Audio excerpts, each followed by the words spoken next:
Good morning, नमस्कार। आप सब कैसे हैं? और मुझे विश्वास है कि आप स्वस्थ होंगे, निरोग होंगे।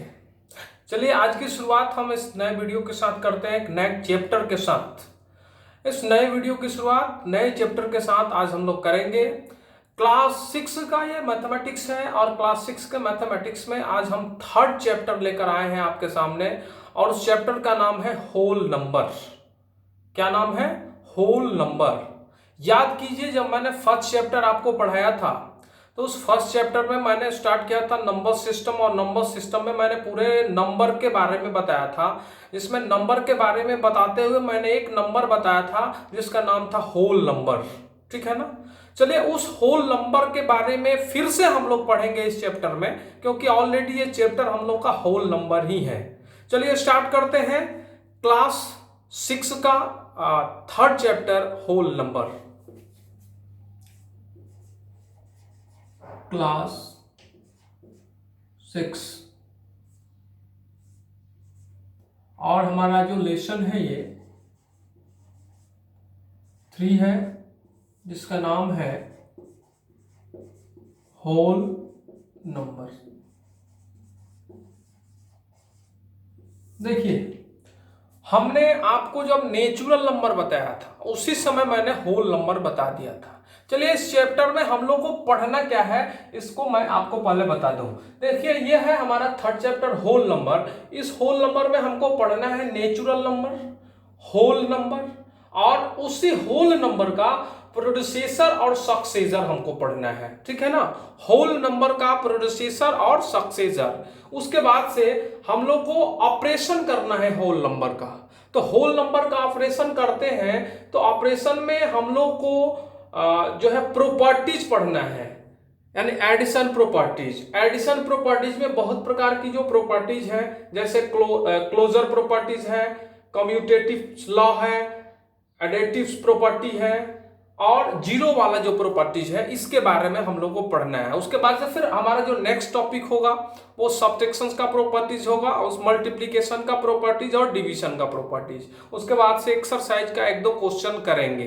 ठीक है ना? चलिए, हम आपको स्टार्ट करते हैं होल नंबर। तो होल नंबर को समझने से पहले मैं आपको बता दूं नेचुरल नंबर क्या होता है। जैसे मैंने बताया है कि काउंटिंग की सभी संख्याएं नेचुरल कहलाती हैं। Counting numbers are called natural number.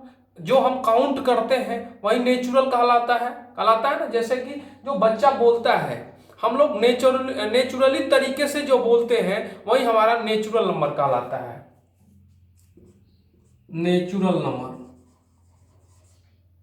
Natural number. Natural number मतलब हुआ 1 2 3 4 5 6 डॉट डॉट। ठीक है ना? यह हुआ नेचुरल नंबर। लेकिन ये हम नेचुरल इसको समझते हैं, लेकिन जब इस नेचुरल के साथ जीरो को समाहित कर लेते हैं, समझ में आ रहा है मैं क्या बता रहा हूं? यानी all natural numbers together with zero are called whole number. All natural number together with zero, सभी नेचुरल संख्याएं जीरो के साथ मिलकर होल नंबर बनाती है। यानी होल नंबर क्या होगा जी? Whole number. यानी ये नेचुरल नंबर और इसी के पहले हम अगर जीरो लगाते हैं, यानी जीरो के साथ ये नेचुरल नंबर मिलकर होल नंबर बनाती है। ठीक है ना? तो हम पहले भी आपको फर्स्ट लेसन जब स्टार्ट किए थे तो आपको कॉन्सेप्ट दे दिए थे कि नेचुरल क्या होता है, होल क्या होता है। ठीक है ना? तो ये हुआ नेचुरल नंबर, ये हुआ होल नंबर।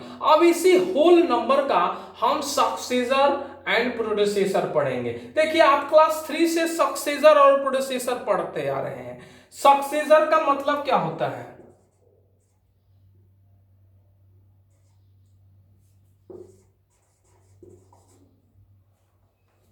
सक्सेसर, सक्सेसर का मतलब होता है नंबर प्लस 1। ठीक है ना? और प्रोड्यूसर का मतलब क्या होता है? प्रोड्यूसर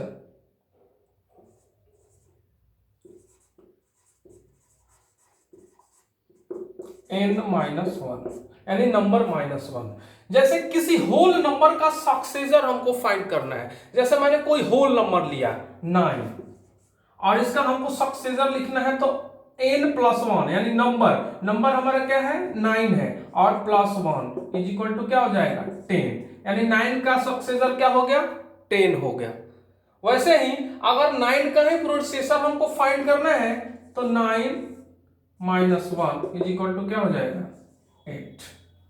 समझ में आ रहा है? तो किसी भी होल नंबर का सक्सेसर भी होल नंबर ही होता है और किसी भी होल नंबर का प्रोसेसर होल नंबर ही होता है।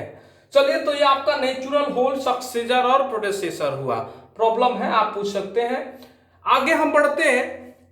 अगला जो हमारा पॉइंट है इस लेसन का वो है प्रॉपर्टीज यानी operation on whole number. Operation on whole number, whole number का हम ऑपरेशन करेंगे जिसमें हमारा फर्स्ट प्रॉपर्टीज है properties of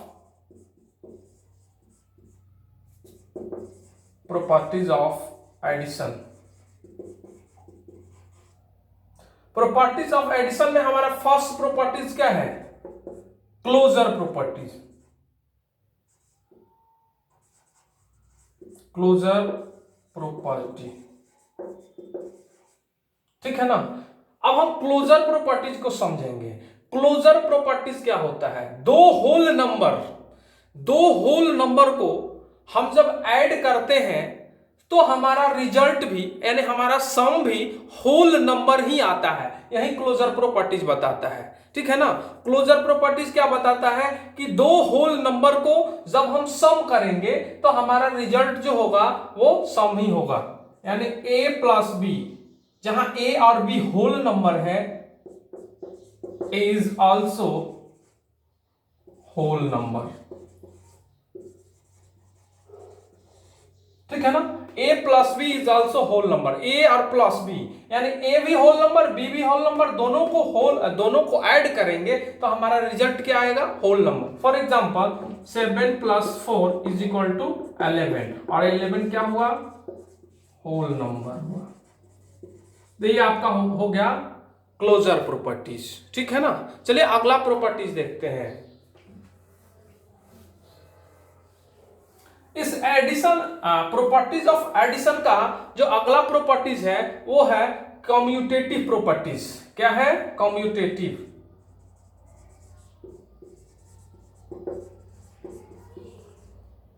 properties.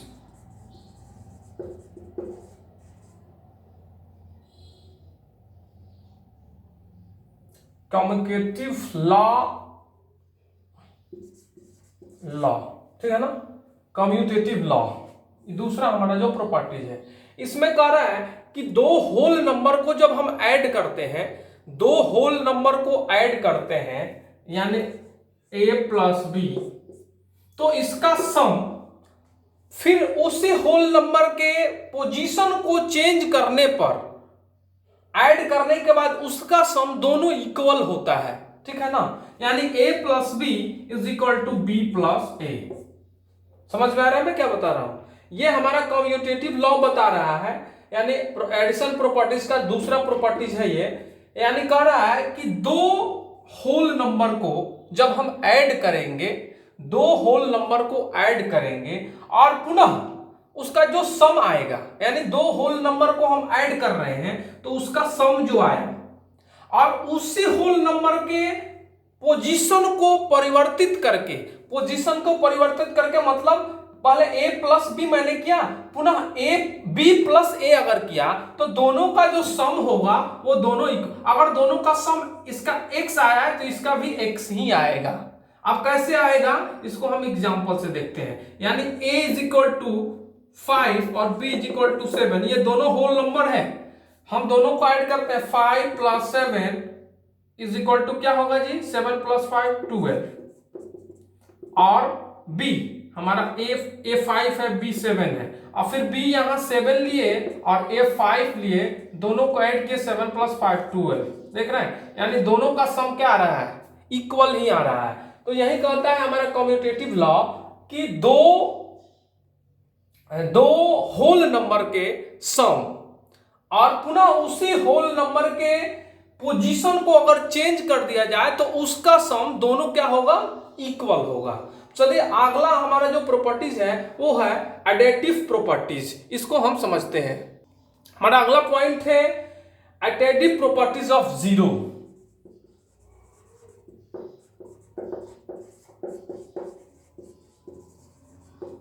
Property of zero, ठीक है ना। एडिटिव प्रॉपर्टीज ऑफ जीरो, इसका मतलब यह हुआ कि हम जब किसी होल नंबर को जीरो के साथ ऐड करते हैं तो हमें क्या प्राप्त होता है, होल नंबर, यानी वो संख्या प्राप्त होती है। यानी संख्या प्राप्त होने का मतलब होल ही नंबर प्राप्त होगा। यानी जब किसी भी संख्या को जीरो के साथ ऐड करते हैं तो हमारा रिजल्ट वो संख्या ही आएगा। यानी हम कह सकते हैं if A is any whole number, if A is any whole number, यहां लिखते हैं if A is any whole number, whole number then a plus zero is equal to zero plus A is equal to A, ठीक है ना। यदि हम a को एक होल नंबर मानते हैं और उस होल नंबर में हम जीरो को ऐड करते हैं या जीरो को उस होल नंबर में ऐड करते हैं तो हमको वो नंबर क्या मिलेगा, वो खुद का संख्या प्राप्त होगा, यानी खुद का नंबर मिलेगा। फॉर एग्जांपल जैसे यहां मैंने ले लिया 5 plus zero is equal to zero plus 5 is equal to 5, हमको वही संख्या प्राप्त हुआ, ठीक है ना। तो ये आपका हो गया एडिटिव प्रॉपर्टीज ऑफ जीरो। यानी कहने का मतलब यह है इसका कि किसी भी होल नंबर को जीरो के साथ हम ऐड करेंगे तो हमारा रिजल्ट क्या मिलेगा, वो संख्या ही मिलेगा, और वो संख्या क्या होगा, होल नंबर होगा, ठीक है ना। चलिए अगला हमारा प्रॉपर्टीज है वो है एसोसिएटिव लॉ। क्या है, एसोसिएटिव लॉ।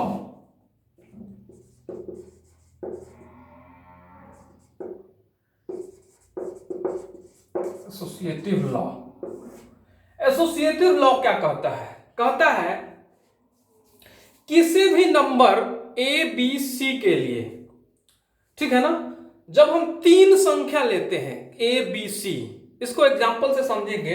यानी कहने का मतलब है कि तीन संख्या लेते हैं हम, जैसे हमारा संख्या है for any number A B C, ठीक है ना। वी ऑलवेज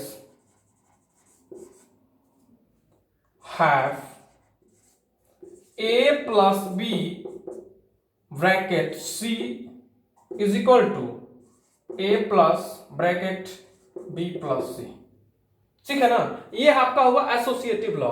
कहने का मतलब है कि तीन संख्या, अगर तीन होल नंबर हो तो उसके क्रम को अगर हम चेंज कर रहे हैं तो उसका जो सम होगा वो होल नंबर ही होगा और उसके सम में कोई अंतर नहीं होगा।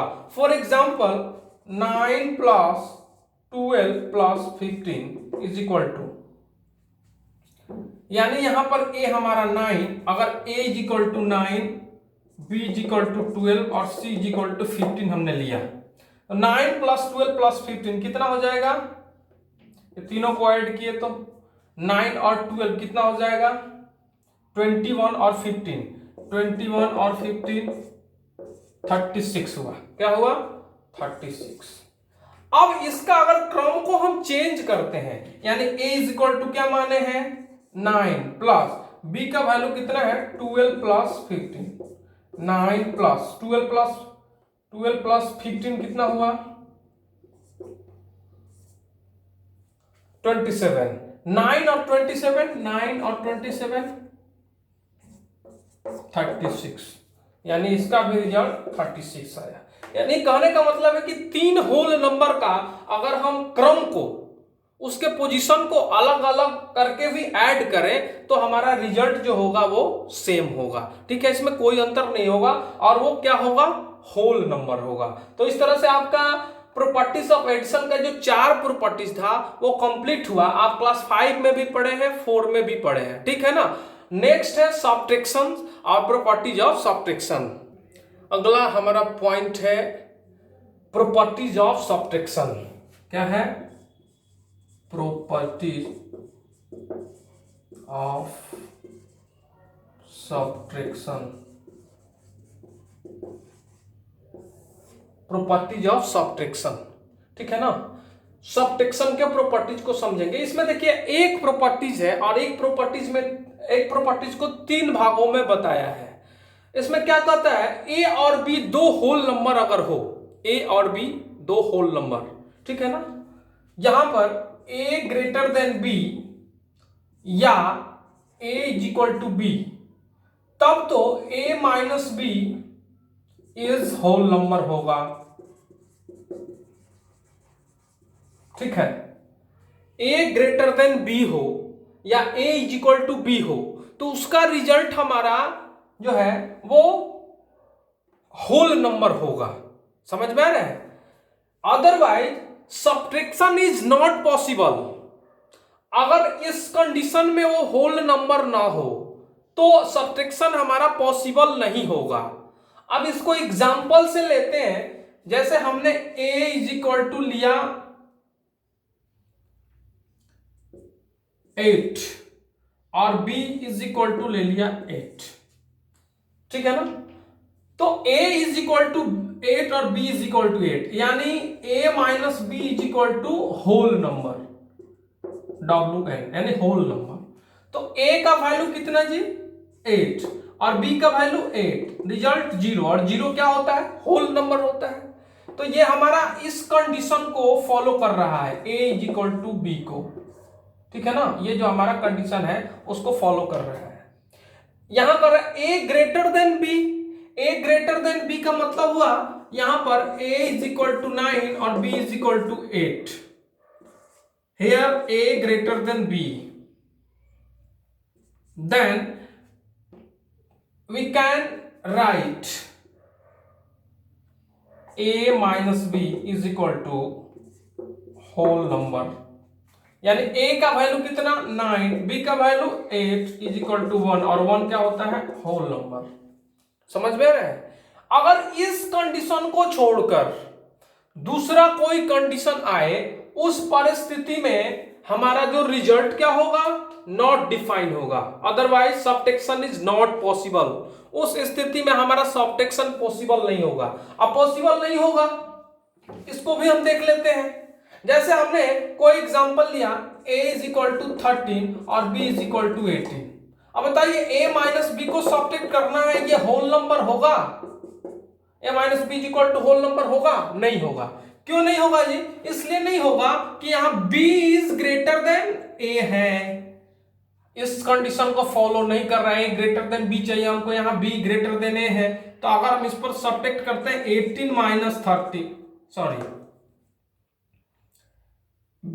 b minus a is equal to whole number नहीं होगा। क्यों नहीं होगा? 18 minus 13 is equal to b हमारा कितना है? a minus b। तो a माइनस b, a हमारा कितना है? 13, ये होल नंबर, और b कितना है? 18। तो 13 से 18 सब्ट्रैक्ट करेंगे तो क्या हमको होल नंबर प्राप्त होगा? नहीं प्राप्त होगा। क्यों नहीं प्राप्त होगा? कि वो जो हमारा रिजल्ट आएगा वो हमारा निगेटिव नंबर होगा, और निगेटिव नंबर क्या होता है? होल नंबर नहीं होता। हमारा रिजल्ट जो होगा ये क्या हो जाएगा? -5, और -5 क्या है? होल नंबर नहीं है। तो होल नंबर नहीं है तो हमारा रिजल्ट क्या होगा? निगेटिव होगा। इसलिए ये कह रहा है सब्ट्रैक्शन का rule a greater than b, यानी कह रहा है if a and b are 2 whole number, यदि a और b 2 होल नंबर है such that a greater than b or a is equal to b, then a minus b is a whole number, ठीक है ना। a minus b is whole number, otherwise subtraction is not possible, otherwise subtraction is not possible। ये दिख रहा है ना? इसलिए ये सब्ट्रैक्शन इसका पॉसिबल नहीं होगा। अगर a ग्रेटर देन b हो, a माइनस b हो, तो हमारा रिजल्ट होल नंबर होगा, अदरवाइज सब्ट्रैक्शन पॉसिबल नहीं है। तो ये आपका सब्ट्रैक्शन का एक प्रॉपर्टीज था जिसमें हम लोग को 3 पॉइंट पढ़ना था।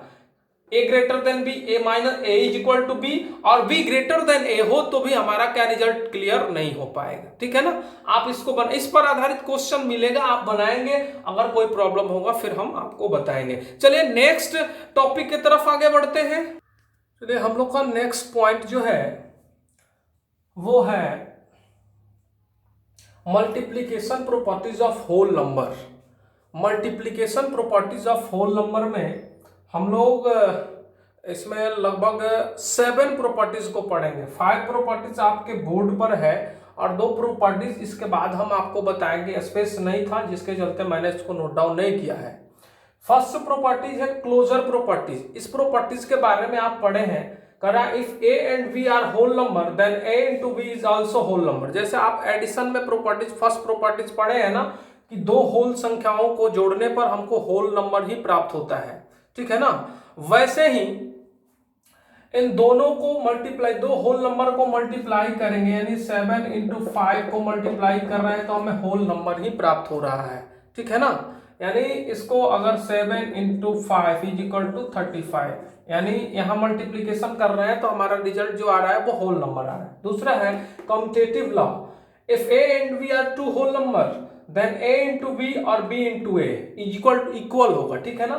a और b का मल्टीप्लीकेशन, a और b का जो प्रोडक्ट होगा वो b इंटू ए के प्रोडक्ट के इक्वल होगा, यानी 7 इंटू 5 इज इक्वल टू 35 और 5 इंटू 7 इज इक्वल टू 35। जैसे एडिशन में हम 2 संख्याओं के अगर प्लेस को, स्थान को या उसके पोजीशन को अगर इधर उधर आगे पीछे कर दें और उसका सम जो आएगा उसमें कोई अंतर नहीं होता है, वैसे ही दो अगर होल नंबर हो दोनों को मल्टीप्लाई कर रहे हैं तो हमारा जो रिजल्ट आएगा वो दोनों स्थिति में सेम आएगा। अगला हमारा है multiplicative properties of zero. For every whole number a we have a into 0 is equal to 0 into a is equal to 0। किसी भी होल नंबर को 0 से मल्टीप्लाई करेंगे हमारा रिजल्ट क्या होगा, 0 ही होगा, एक होल नंबर ही होगा। अगला है multiplicative properties of 1। For any whole number a we have a into 1 is equal to a into a, 1 into a is equal to a। किसी भी संख्या को, किसी भी होल नंबर को अगर 1 से मल्टीप्लाई करते हैं तो वो संख्या ही, होल नंबर ही प्राप्त होता है। जैसे अगर कोई होल नंबर 7 हो, 7 को 1 से मल्टीप्लाई करेंगे तो वो होल नंबर यानी 7 ही प्राप्त होगा। अगला है associative law. If A B C are any whole number, 3 whole number हो then a into B into C is equal to a into B into C, यानी अगर इसका पोजीशन चेंज कर रहे हैं तो उस स्थिति में भी हमारा जो रिजल्ट होगा वो क्या होगा, इक्वल होगा। जैसे यहां देख रहे हैं, यहां देखिए 9 इंटू 7 इंटू 10, ये जो प्रॉपर्टीज है a into B bracket into C का प्रॉपर्टीज है, और इसका अगर पोजीशन यहां हम चेंज कर रहे हैं, इस प्रॉपर्टीज में लिख रहे हैं, दोनों का प्रोडक्ट 630 ही आएगा। ठीक है ना। 2 प्रॉपर्टीज इसके बाद बच रहा है जो इसको हम आगे बता रहे हैं। देखिए हमारे जो नेक्स्ट प्रॉपर्टीज है ये है distributive law of multiplication over addition. ठीक है ना। एडिशन के साथ ये मल्टीप्लीकेशन है। इसमें हमारा 3 जो होल नंबर होगा वो 3 होल नंबर को अगर इस प्रॉपर्टीज के आधार पर हम लिखते हैं, ठीक है ना, तो हमारा जो रिजल्ट होगा वो दोनों इक्वल होगा। ठीक है ना। जैसे हमने 3 नंबर लिया, a इज इक्वल टू, यहां देखिए a is equal to 5, b is equal to 4 और c इज इक्वल टू 3। तीनों स्थिति में हमारा रिजल्ट, जो दोनों स्थिति में हमारा रिजल्ट क्या होगा, सेम होगा। जैसे a is equal to 5 into B is equal to 4 plus 3। ठीक है ना। 5 इंटू 4 प्लस 3 हमारा रिजल्ट क्या होगा, 5 into 4 plus 3 7 is equal to 35। a into B is equal to क्या होता है, a हमारा 5 इंटू 4 और प्लस a इंटू सी यानी 5 इंटू 3। यहां देखिए 5 इंटू 4 20 प्लस 5 3 जा 15 इज इक्वल टू 35। 35 और 35 दोनों रिजल्ट होगा। Therefore 5 into 4 plus 3 is equal to 5 into 4 plus 5 plus 3, ये दोनों क्या होगा, इक्वल होगा। तो ये हमारा हुआ distributive law of multiplication over addition, ठीक है ना। इसके बाद से एक प्रॉपर्टीज और है, इसको हम लोग देख लेते हैं। चलिए अगला हमारा प्रॉपर्टीज है और 7 प्रॉपर्टीज है ये distributive law of multiplication over subtraction. वो था ओवर एडिशन और ये है ओवर सब्ट्रैक्शन। देखिए हम अलजेब्रिक एक्सप्रेशन में भी जब मल्टीप्लिकेशन पढ़ते हैं a इंटू बी